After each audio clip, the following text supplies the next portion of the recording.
Oke, selamat datang, selamat malam teman-teman yang nonton replay maupun nonton live ya. Jadi hari ini kita akan bahas mengenai soal laporan arus kas ya, latihan laporan arus kas. Nah, ini nggak tahu masuk ujian atau enggak. Ya, yang jelas kita pelajarin aja karena ada di RPS kan. Dan soal kuisku pun itu adalah laporan arus kas gitu. Jadi ya entahlah, kita belajar aja intinya.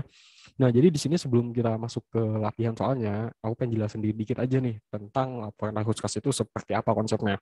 Ya, di sini aku pakai template dari pemerintah daerah Kota Senang-Senang, ya jadi supaya aku nggak nulisin ini satu per satu lagi, malas banget nulisin satu-satu.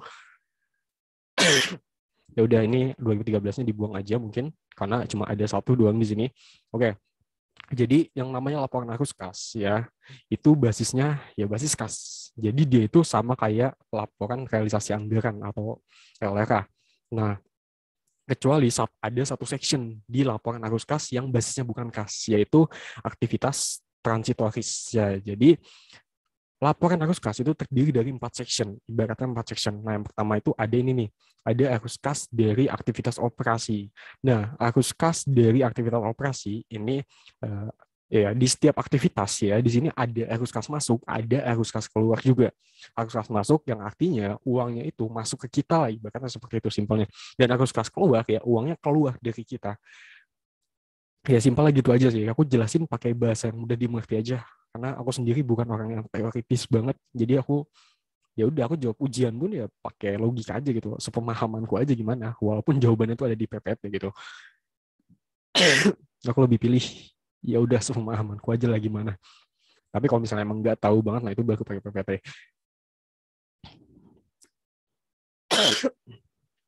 Nah, jadi di aktivitas operasi ini terdiri dari penerimaan-penerimaan yang diterima dan iya, untuk arus kas masuknya ya. Untuk arus kas masuknya ini terdiri dari penerimaan-penerimaan. Nah, ini kalian bisa lihat sendiri akun-akunnya. Di sini merupakan penerimaan semua macam-macam, mulai dari pajak, mulai dari dana perimbangan, mulai dari dana apa nih? Ada dana otsus juga malah di sini kan. Terus ada dana hibah, ada dana darurat dan penerimaan-penerimaan lainnya. Jadi aktivitas kas operasi ini meliputi penerimaan dan belanja gitu loh. Jadi yang terkait sama operasionalnya aja, yang terkait sama operasionalnya yaitu kan operasionalnya apa ya, Pemda itu kan dia memungut penerimaan kan, memungut penerimaan dari pajak, dari retribusi dan segala macam, dan dia belanja juga untuk keperluan ya, untuk keperluan kantornya mereka gitu kan.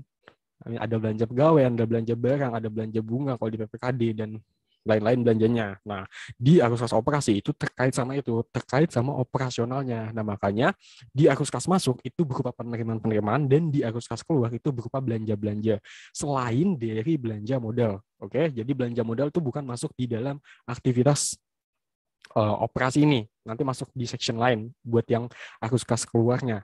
Dan ya kurang lebih seperti itu.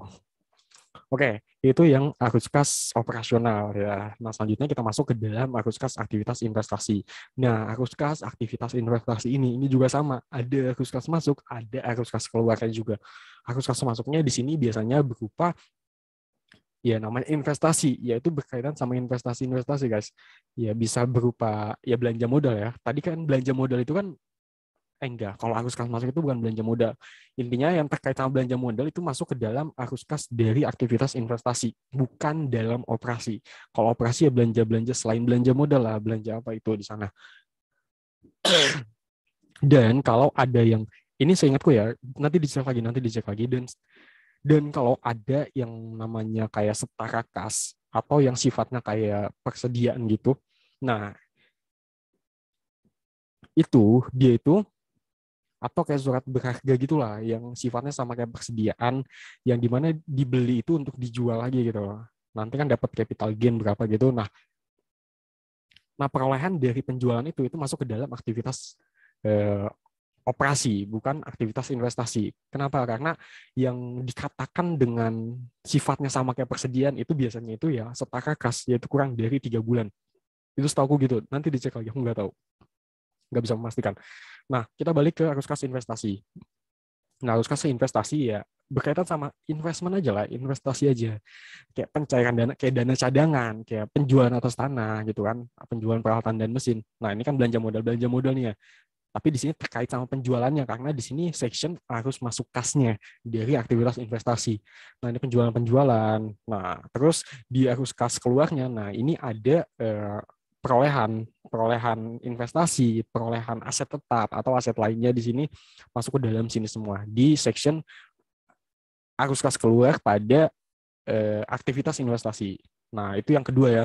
Yang kedua itu namanya aktivitas investasi. Dan yang ketiga di sini ada arus kas dari aktivitas pendanaan. Nah, aktivitas pendanaan ini berkaitan sama pinjam meminjam, guys. Bukan pinjam meminjam sih, terkait sama pinjaman, ya. Baik itu kita memberi pinjaman ataupun kita menerima pinjaman. Jadi ya simpelnya gitu aja sih. Aku ngejelasin ya. Yang simpel-simpel aja. Kalau yang panjang nanti sama dosen aja, karena aku pun juga bukan dosen, aku nggak tahu sepanjang itu gitu loh. Jadi aku jelasin simpel-simpel aja. Nah, jadi di sini arus kas pendanaan ya itu kan berkaitan sama pinjaman, baik kita memberi pinjaman atau kita menerima pinjaman. Intinya di sini tuh ada realisasi apa ya, berkaitan sama realisasi pembiayaan lah intinya. Nah, arus kas masuk di section arus kas masuknya itu ada pinjaman dalam negeri, pinjaman dalam negeri juga nih, tapi beda-beda. Ada Pempus, ada Pemda lainnya, ada LKB, ada LKBB, ada berupa obligasi, terus ada penerimaan kembali pinjaman kepada perusahaan negara. Intinya di sini kita tuh menerima pembiayaan, kita menerima uang yang berupa pinjaman ya di sini ya, bukan apa ya. Ya, yang namanya pinjaman kan ada someday kita bayar lagi kan. Nah, ketika kita bayar lagi, nah itulah yang dikatakan itu masuk ke dalam arus keluar kasnya dari aktivitas pendanaan. Nah, itu ya, bisa lihat sendiri di sini pembayaran pokok pinjaman dalam negeri, pembayaran pokok pinjaman. Nah, ini pembayaran pokok gitu, terus ada pemberian pinjaman juga yang tadi aku bilang. Jadi di aktivitas pendanaan itu berkaitan sama penerimaan pinjaman maupun pengeluaran pinjaman atau pengeluaran pembiayaan atau penerimaan pembiayaan. Nah, terus ketiga itu tadi aktivitas operasi, aktivitas investasi sama aktivitas pendanaan itu basisnya kas. Sama kayak LRK, basisnya kas. Nah, kecuali yang ini nih, yang satu nih, ini ada arus kas dari dari aktivitas transitoris. Nah, transitoris ini ya pendapatan yang sifatnya kayak apa ya? Kalau ini pemahamanku ya, kalau salah bilang aja. Pemahamanku di aktivitas transitoris itu aktivitas-aktivitas yang kayak apa ya? Ya kayak numpang lewat aja di kita gitu loh. Kayak itu nggak bisa kita akuin sebagai pendapatan kita dan itu nggak bisa kita akuin sebagai pengeluaran kita juga. Gitu loh. Jadi numpang lewat aja. Kayak misalnya ada utang PPh PPN. Nah, itu kan bukan realisasi pendapatan kita kan. Terus ada kayak uang-uang dari Taspen, yaitu penerimaan yang nanti harus kita setor ke Taspen atau kayak Askes gitu. Nah, itu tuh bukan realisasi penerimaan dari Pemda gitu. Yang dimana itu tuh ya cuma numpang lewat doang di kita. Kita ya cuma diberi tugas lah ibaratnya buat menerima itu, tapi kita punya kewajiban juga buat menyetorkan itu lagi ke ya yang berhak, di mana yang berhak ini bisa berupa Taspen misal kayak dan lain-lain lah intinya itu ya. Intinya dia itu ya penerimaan yang numpang lewat aja, dan ketika kita menyetorkan pun ya itu bukan bagian dari belanja kita, bukan sebagian dari realisasi pendapatan kita juga bukan, ataupun biayaan juga bukan. Jadi ya ini tuh ya cuma numpang lewat aja lah ibaratnya, simpelnya aku memahaminya gitu. Oke. Nah, nanti nah ini bukan basis kas ya. Ini bukan basis kas ya. Ini bukan basis kas. Yang tiga tadi aja, yang operasi, investasi, sama pendanaan. Itu basisnya kas, sama kayak LRK. Jadi yang namanya basis kas apa? Ada uangnya baru dicatat. Kalau nggak ada uangnya nggak usah dicatat gitu loh. Nah, terus ini di bawahnya, nah nanti arus kas, oh ya, dari atas ya, dari mulai yang tadi aktivitas operasi ya sampai aktivitas transitoris ini sama kan, ada arus masuk, ada arus keluar. Nah, nanti jumlah arus kas bersih ini, ya ini kan ada kan di setiap aktivitas kan. Nah, ini diambil dari jumlah arus kas masuk dikurangi sama jumlah arus kas keluar. Nah, nanti dapat di sini arus kas bersihnya untuk masing-masing section. baik dari aktivitas operasi, aktivitas investasi, aktivitas pendanaan, maupun aktivitas transitoris. Nah, nanti kenaikan atau penurunan kasnya ini tinggal dijumlah aja nih, tinggal dijumlah aja masing-masing dari ini, dari arus kas bersihnya, dijumlah tuh. Nah, terus ada saldo awal kas BUD dan kas di bendera pengeluaran itu kalian tulis aja, itu ada di mana guys ya? Ada di neraca. Enggak, bukan di neraca, enggak ada. Ada di soal lah intinya lah ya. Kalau misalnya enggak ada itu biasanya ada di LRA. Yang dimana silpa itu, ya itu kan kalau nggak salah ya, silpa itu akan sama dengan dari saldo kas di kasda ditambah dengan kas-kas di bendera gitu kan. Nah, terus saldo akhirnya itu berapa? Nanti ini merupakan penjumlahan antara saldo awal dengan kenaikan atau penurunannya. Nanti dijumlah, nanti dapatlah saldo akhir kas di BUD dan kas di bendera pengeluaran. Nah, terus saldo akhir kas di bendera penerimaan ini ditulis juga kalau misalnya diketahui di soal. Dan ini saldo akhir berarti ada di neraca ya. Kalau saldo akhir itu ada di neraca, kalian bisa lihat aja. Nah, terus saldo akhir kas ini merupakan penjumlahan dari saldo akhir kas di BUD dan bendera pengeluaran ditambah saldo akhir kas di bendera penerimaan. Oke, next kita masuk ke soalnya aja langsung. Nah, di soalnya di sini ya, ini ada berbagai keterangan kayak gini nih. Ya. Ini aku ngasih tahu cara mengerjakannya aja. Aku nggak akan jelasin secara teoritis gimana enggak, karena aku sendiri belum sehatam itu tentang teoritis daripada ini. Nah, aku jelasin cara aku mengerjakan soal LAK itu seperti apa. Nah, jadi di sini kalau misalnya ini kan diketahui cuma 3 aja, ini coret-coret nggak penting. Ada LRA, ada neraca. Oh iya, ini tadinya tuh kayak gini guys, XXX gitu kan, XXX gitu kan. Nah, terus ini ada soalnya berapa? Soalnya berapa? Ada soalnya. Ini kayak tambahan data aja, kayak asal usul angka-angka yang ada di neraca sama di LRA ini dari mana sih? Yaitu ada di soal ini gitu. Kayak tambahan data aja. Nah, tapi tetap kita bacanya dari neraca LRA. Nah, LAK tadi aku bilang di awal apa? Basisnya adalah kas. Berarti sama kayak LRA kan. Nah, berarti ya udah. Kalau cara aku ngejain ya aku salin aja apa yang ada di LRA gitu. Oke, contoh ya. Contoh misalnya kayak gini. Aku salin aja apa yang ada di LRA. Nah, di LRA penerimaan pajak daerah kan ada nggak di LRA? Salin aja apa yang ada di LRA. Salin dulu nanti baru kita sesuaikan dengan soalnya gitu loh. Ya, nanti soalnya itu kan memberitahu nih kayak ini dari mana, ini dari mana. Nah, cara aku ngerjain itu ya aku salin dulu apa yang ada di LRA. Kalau misalnya emang tipe soalnya itu seperti ini gitu loh, kayak ada neraca, ada LRA gitu loh. Kalau misalnya nggak ada neracanya, nggak ada LRA-nya, itu bisa dari jurnal-jurnal juga buat kita ngisi ini.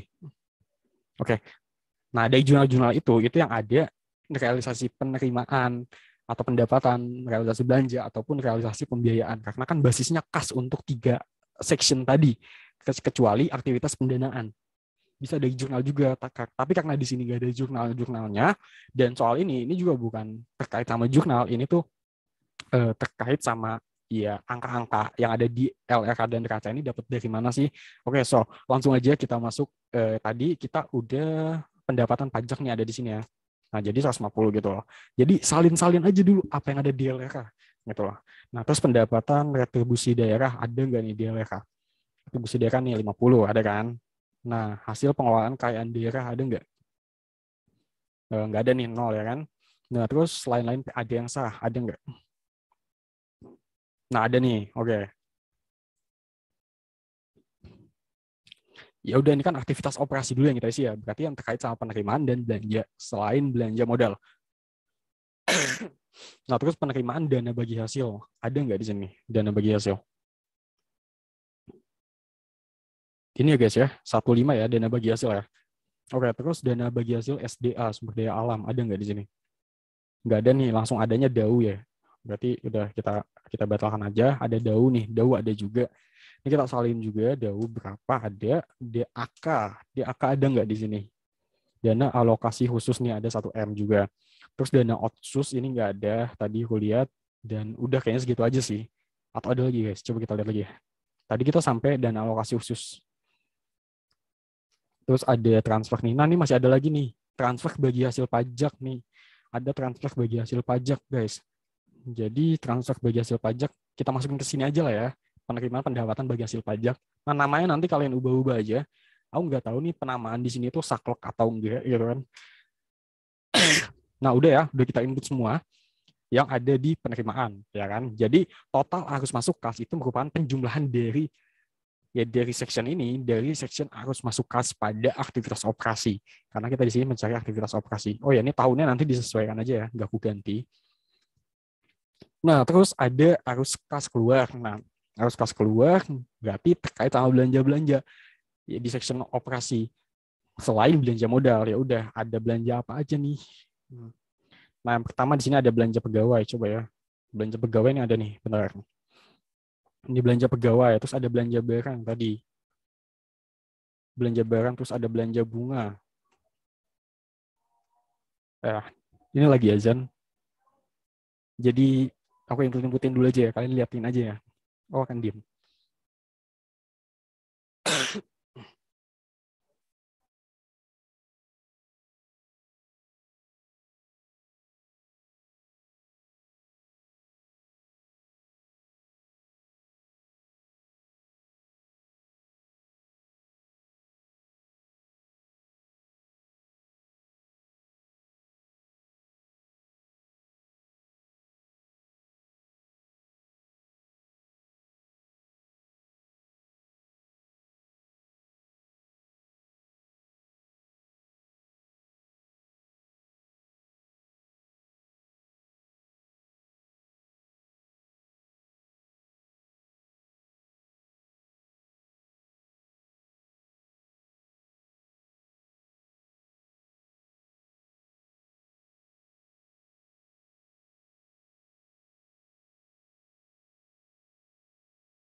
Oke, udah selesai.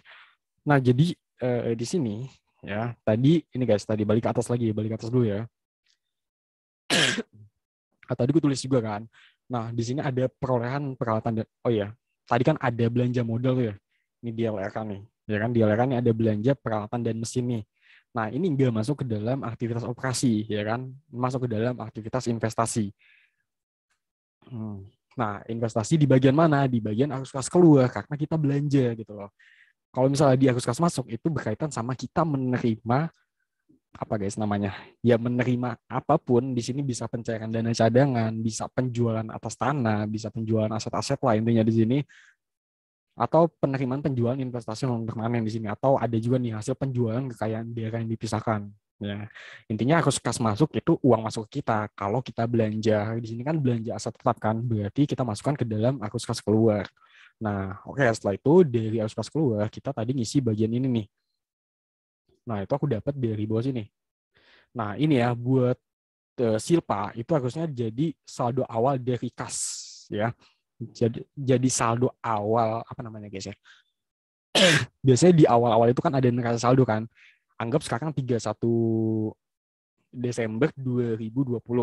Nah, di 1 Januari 2021 itu ada neraca saldo. Ya, neraca saldo di mana ada kas kan. Nah, harusnya ya Silpa ini akan jadi saldo awal kas gitu dari tahun selanjutnya gitu. Jadi nggak kita masukin ke dalam LAK. Itu yang aku tahu seperti itu. Nah, terus ini penerimaan pinjaman daerah. Nah, ini berarti kita menerima pinjaman, berarti arus kas masuk. Arus kas masuk terkait sama kita menerima pinjaman, berarti dia masuk ke dalam aktivitas pendanaan. Karena aktivitas pendanaan itu berkaitan sama penerimaan pinjaman, buat penerimaan pinjaman sih, penerimaan pembiayaan atau pengeluaran pembiayaan. Nah, di sini pengeluaran pembiayaan yang nggak ada, ya kita masukin ini aja nih, penerimaan pembiayaan. Nah, kita berarti dalam arus kas masuk harus masuk kas ya kan, penerimaan pinjaman dalam negeri pemerintah daerah lainnya. Ya udahlah nih aku masukin ke sini lah, terserah masukin kemana, ini aku nggak paham juga. Penerimaan pinjaman daerah lah intinya seperti itu, mau masukin ke sini aja. Dan terus di arus kas keluarnya nggak ada kan, pengeluaran pembiayaan nggak ada nih kan, nol semua kan. Nah ya udah nih apalagi. Nah, sekarang transitoris. Nah, transitoris ini dapat dari mana? Transitoris ini sebenarnya itu kalau hasil akhirnya ya, hasil akhirnya itu ada di neraca. Nah, tapi arus kas masuk, arus kas keluar itu dari mana? Nah, kita lihat di soal ini. Kita udah nyalin semua yang ada di LRK kan. Nah, terus sekarang kita baca soalnya buat penyesuaiannya. Nah, yang pertama ini, nih kalian bisa lihat ya. Di dalam jumlah line-line PAD ya. Di sini ada guys, jumlah line-line PAD ya. Nih, line-line PAD nih. Ya kan? Line-line PAD terdapat hasil penjualan aset tetap yang telah dihapuskan sebesar 27.700. Nah, jadi selama tahun anggaran tersebut kita tuh menjual aset tetap kita, ya kan? Aset tetapnya itu dihapuskan karena kita jual. Karena kita jual sebesar 27.700. Nah, di sini ada penjualan aset tetap. Nah, penjualan aset tetap itu masuk ke mana? Aktivitas operasi. Kalau pendanaan nggak mungkin kan, pendanaan itu kan terkait sama pembiayaan. Nah, kalau penjualan aset tetap ini masuk ke dalam operasi atau investasi. Investasi kan, kalau operasi itu berkaitan sama pembiayaan berkaitan sama pendapatan aja, sama belanja di luar belanja modal. Ya, di sini kan ini kasusnya adalah terkait sama belanja modal kan, berarti masuk ke dalam aktivitas investasi. Ya, di sini itu hasil penjualan, bukan belanja ya. Makanya dia itu akan masuk ke dalam aktivitas arus masuk kas di bagian aktivitas investasi. Nah, ada penjualan peralatan dan mesin di sini. Ya udah kita input aja 27.700. Nah, gitu. Oke. Dan tadi ada keterangan tambahan nih, dalam jumlah line-line PAD yang saat terdapat hasil penjualan aset tetap. Nah, jadi di dalam saldo ini, di dalam saldo line-line PAD ya, ini tuh ada hasil penjualan aset tetap tadi, ya kan? Nah, maka dari itu harus kita keluarkan dari line-line PAD yang sah. Kenapa? Ya karena kita ini kan kita lagi menyusun arus kas kan? Kita lagi menyusun arus kas kan? Nah, karena hasil penjualan tadi kita akuin bukan di bagian operasi, ya kan? Kita akuin di bagian investasi. Gini, tadi kita jual aset tetap kan? Kita jual aset tetap sebesar 27.700 yang dimana saldonya itu masuk ke dalam sini nih. Penerimaan lain-lain PAD yang sah, ya kan, masuk ke dalam LRA dan di bagian penerimaan lain-lain PAD yang sah. Nah, ini kita nyalin dari LRA kan. Nah, sedangkan untuk laporan arus kas, positionnya aja. positionnya terkait sama penjualan aset tetap itu ada di sini.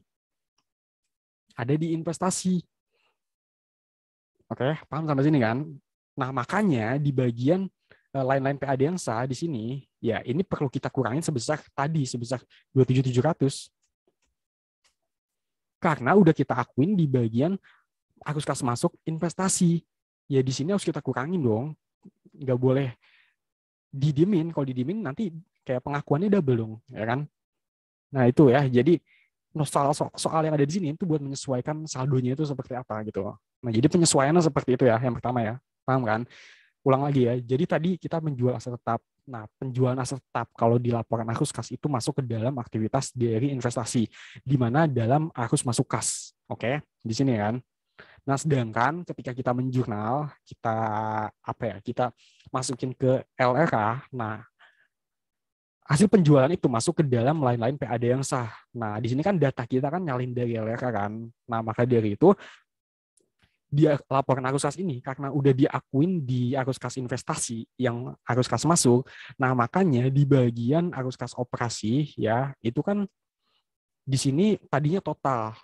Ya, nggak boleh kita akuin lagi. Jadi kita kurangin sebesar 27.700 ya, karena udah kita akuin di bawah. Kalau kita di sini kita diemin aja, itu nanti jadi pengakuannya double gitu. Nah, oke, kita ke soal yang nomor 2 nih. Saldo akhir kas di neraca per 31 Desember adalah 15.560.556. Oke, ini kita pakai tahun 2020. Nah, saldo akhir kasnya itu 15.560.566. Nah, ini harusnya sama kayak saldo ini. Ya kan? 15.560.556. Nah, jadi saldo di 2019 ini seharusnya gini, guys. 15.560.556.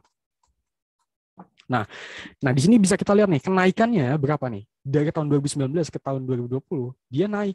Ya kan, yang tadinya 15 miliar menjadi 26 miliar. Naik sebesar 10 miliar di sini, 10 miliar sekian. Nah, angka ini nanti jadi harusnya sama LAK kita. Oke, jadi yang nomor 2 itu cuma buat itu aja sih, cuma buat ya kita tahu aja kenaikannya berapa. Dan kita masukin 15.560 ya, kita masukin di bagian bawah sini nih. Nih, berarti jadi saldo awal ya, saldo awal kas di BUD dan kas di bendera pengeluaran. 15, 560, 556. Nah, kas di bendera pengeluarannya ada saldonya nggak? Kita lihat di neraca nih, nggak ada kan? Bendera penerimaan, bendera pengeluaran nggak ada kan? Ya udah, berarti di sini kas di bendera penerimaannya 0 ya, ini udah 0, dan kas di bendera pengeluarannya nggak ada. Jadi kita pakai saldo kas awal BUD aja di sini, yaitu sebesar 15.560.556. Nah, ini 15.50.556. Ya, ini saldo akhir di 31 Desember, tapi jadi saldo awal di tahun 2020 karena kita ini lagi bikin neraca tahun 2020. Makanya di sini saldo awalnya itu ya sebesar 15.560.556 di sini. Dan ini kita tandain aja yang udah kita pakai.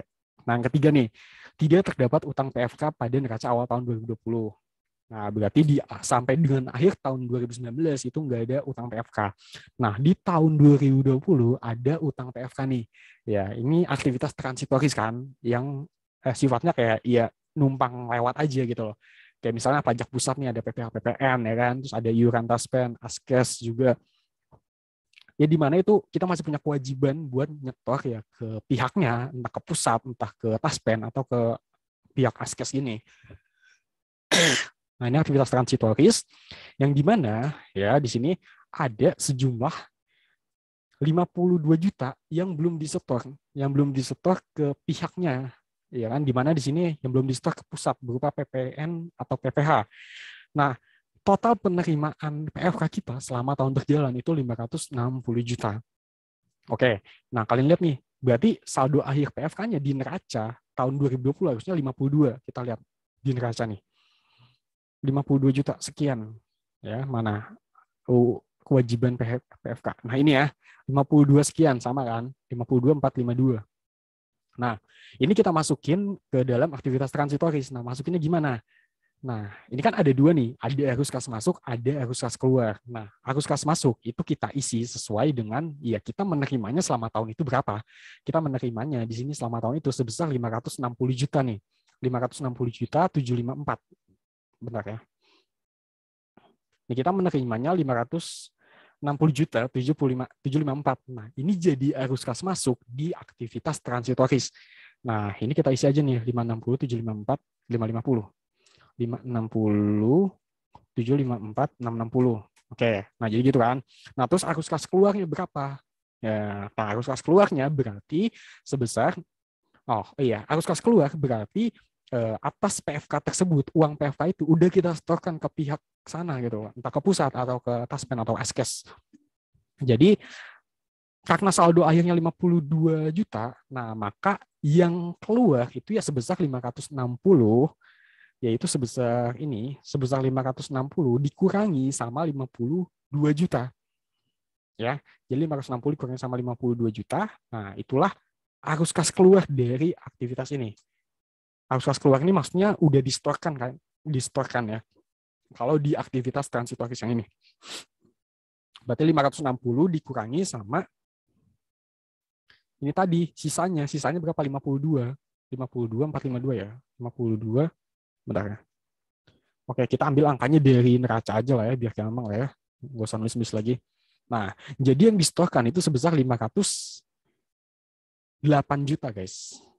Oke, nah makanya di sini nih, arus kas bersih dari aktivitas transitoris. Nah, ini nilainya akan sama dengan, 52452 kan. Nilainya akan sama dengan saldo di neraca, yaitu 52452. Oke, arus kas bersihnya. Nah, udah nih, ya kan kita udah arus kas bersih dari setiap section, dari 4 section itu udah kita cari semua berapa. Nah, kita lihat sekarang kenaikan atau penurunannya, tinggal dijumlah aja arus kas bersih dari setiap section. Yang pertama dari aktivitas operasi, ini arus kas bersihnya nih 8 miliar. Nah, terus aktivitas investasi minus 247. Nggak apa-apa, didimin aja minusnya, ditambah aja intinya. Nah, terus dari aktivitas pendanaan nih plus 2,5 M, dan aktivitas transitoris ini plus juga 52 juta. Nah, sehingga kita dapat kenaikannya 10 miliar 757 juta selama tahun 2020. Jadi dari yang tahun 2019 saldo kas kita sebesar 15 juta. Nah, di tahun 2020 itu kita mengalami kenaikan kas yaitu sebesar 10 miliar, sehingga ini yang tadi udah kita isikan, saldo kas kita adalah 26 miliar 317 juta di sini. Nah, coba soal yang terakhir apa nih? Ya. Nah, ini Juma Silva tahun sebelumnya 15.560 adalah saldo awal karena sebagaimana disebutkan bahwa tidak ada PFK pada neraca awal tahun. Ya udah, berarti ini nggak ada apa-apa. Kalau misalnya nanti ada utang PFK, mungkin akan ada penyesuaian ya. Jadi ini nggak masuk kemana-mana. Dan lihat deh, ya saldo akhir, lihat deh. Ini kan saldo akhir kas di BUD, berarti saldo akhir kas di tahun 2020. Lihat angkanya, 26317. Ingat ya, 26317. Nah, kita lihat di neraca, harusnya sama. 26317. Nah, sama kan? Nah, itulah LAK itu seperti itu gitu loh. Cara ngerjainnya kalau versiku itu seperti itu. Nah, ini saldo kas di bendara penerimaannya nggak ada, sehingga saldo akhir kasnya ya ini. Kalau misalnya ada, kita tambah dulu. Nah, nanti kita lihat ini nih. Saldo akhir kasnya ini harusnya akan sama dengan ya saldo kas di neraca 26317. Ya. Ini ya guys ya, sama ya. 26317. Oke, sekian dulu itu untuk LAK. Ya udah itu dulu. Nanti kita next ke yang selanjutnya. Mungkin kita akan bahas soal UAS atau apalah, nanti lah lihat aja. Oke, sekian dulu. Thank you udah nonton. Sampai jumpa di video selanjutnya.